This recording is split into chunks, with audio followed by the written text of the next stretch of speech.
Oh, Puerto Escondido, you have been a beautiful place.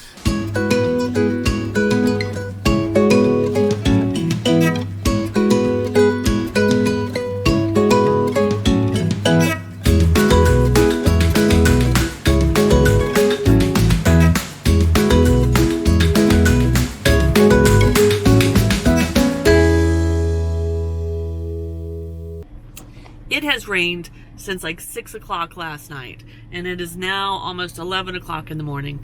And I don't mean just a little bit of rain. It has been coming down rain, and the wind has been like 25 miles an hour. It has been crazy gross weather, but we managed to get all the last little bit of stuff loaded up into the van.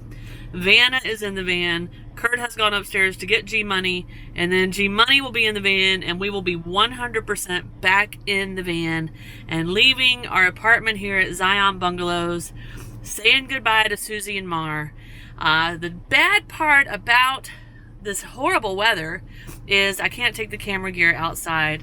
It's just really raining too hard, so we're not going to be able to get a bye-bye wave from Susie and Mar, but Susie gave us an awesome card with an awesome present, which we're going to show you right now. And it is time for us to hit the road as soon as Curt and G Money get in the van. So the adventure begins. So, days don't always work out like you plan. We were super excited for our first day in the van. We had some big plans. What happened, Snow? It is raining.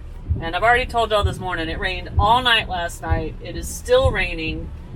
And when we go to pull out of here where we just stopped to pick up a few last groceries, I want Curt to show y'all this river that is in the road.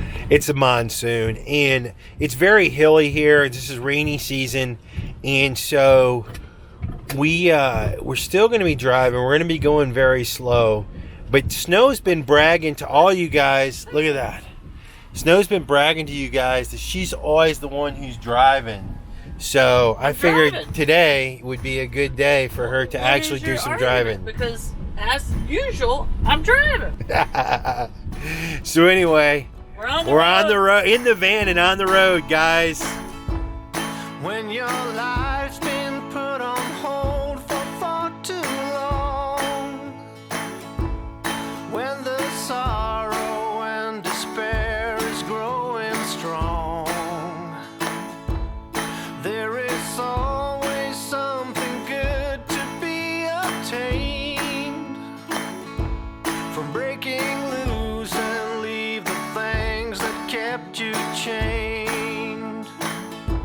So when you find the strength to really shed your skin, all you really need to do is search within.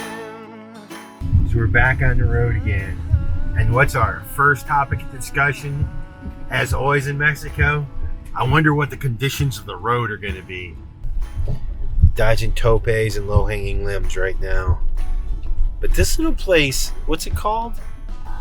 Mazunte. Mazunte is a very pretty little place. I mean, it feels like you're in sort of Southern California or something. And you feel like nothing's waiting around the bend. All good things will always come to those who wait. And if you hold on to your pride and stand up straight, so there is comfort to be found in living thin.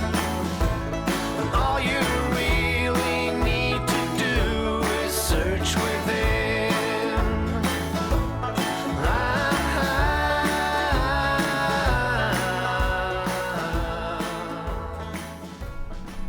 So the plan this morning was to get an early start, get out of Puerto, and on our way to our next destination, we were going to pull into two really cool little beach communities we had heard about, Mazunte and Zipolite.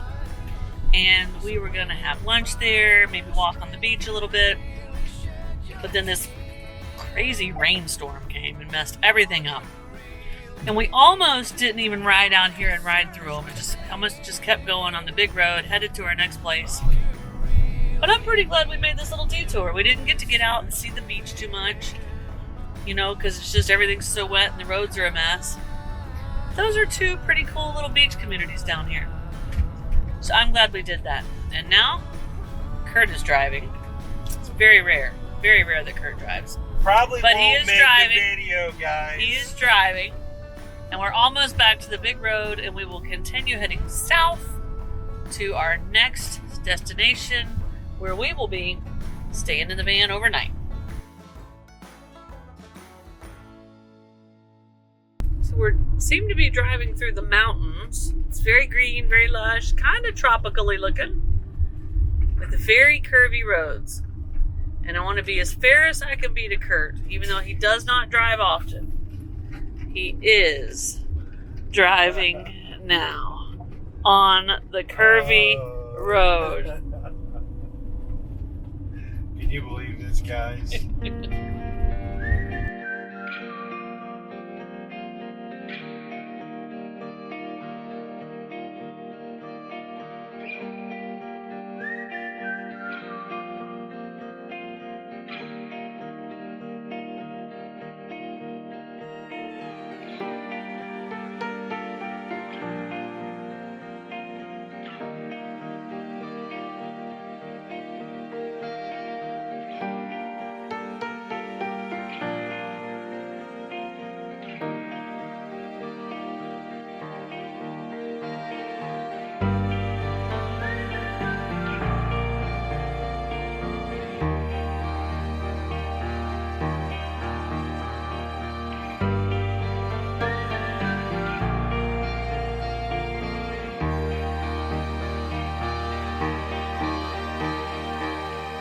All this rain, we were curious about the road, and the farther we get down here, the more washed out it is, but so far it's drivable. And then every once in a while in Mexico, for some unknown reason, there will be a segment of concrete road In the middle of nowhere. in the middle of that bumpy road we were just showing y'all. You drive up and there's this. We're not complaining. We are very grateful for this. But they still have to put some topes in here.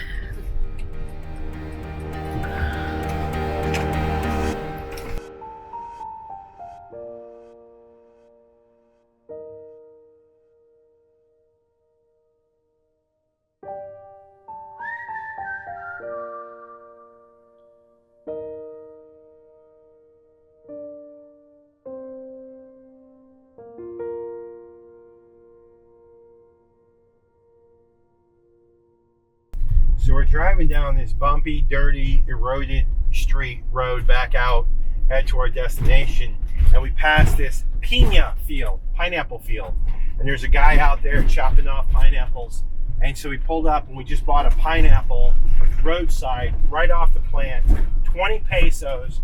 For those of you keeping track, 20 pesos is $1, and then we come up on an emu. We're in the middle of nowhere. Look at this thing. Look at this thing. It's a big, wide, fat pineapple. It's got multiple heads on it. Look at all those stalks. Looks just like me. Only it has hair. So basically, we got a big, giant, double-headed pineapple for $1. So we're going to the beach and we're going to eat it. Gonna eat the pineapple if we can ever get off this bumpy road.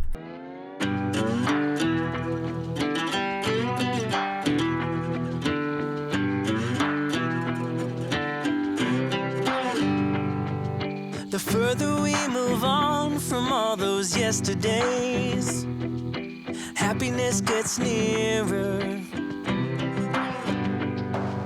The light that we see closing in so fast ahead, it's hope, it's getting clearer. The more I think of all the tough times we survived, the more it makes me smile. If nothing's broken us, yeah, nothing never will. 'Cause dreams are hard to kill. We have left our apartment where we were for 5 months due to the coronavirus. and after a long day of driving in the rain and on some very bumpy roads, we have arrived at our first van life destination post-coronavirus.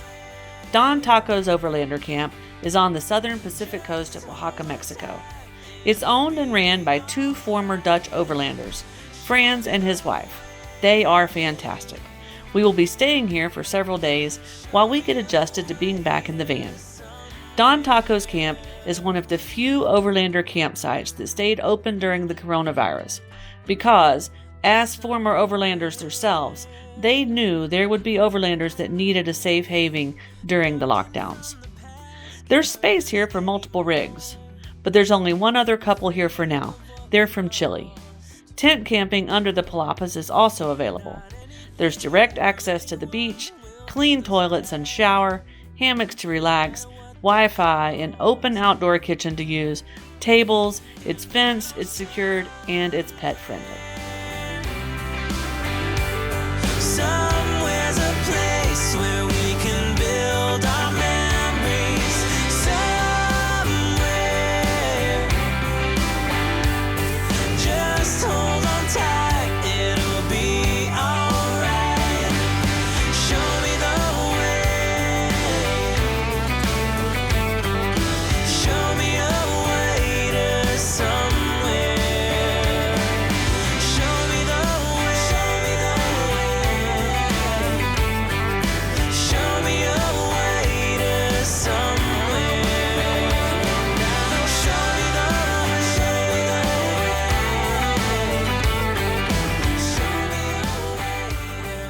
When I was telling you about Don Taco's camp earlier, I did not tell you that it is located adjacent to the Hataco National Park, and that there is a boat with the captain available, as well as snorkel equipment, which is going to come in handy for us over the next few days. And we still have to cook up that pineapple and eat at some of these locally owned beachfront restaurants. So be sure to follow us on Instagram and Facebook for updates in between our videos. If you want to help by supporting our videos, be sure to head over to our YouTube membership page. You can find the link in the video description. And of course, if you have not subscribed yet, be sure to subscribe and hit that notification bell so you know when we release new videos. Now here's a few videos for you guys to watch in the meantime, and then we will see you guys in a few days. Cheers.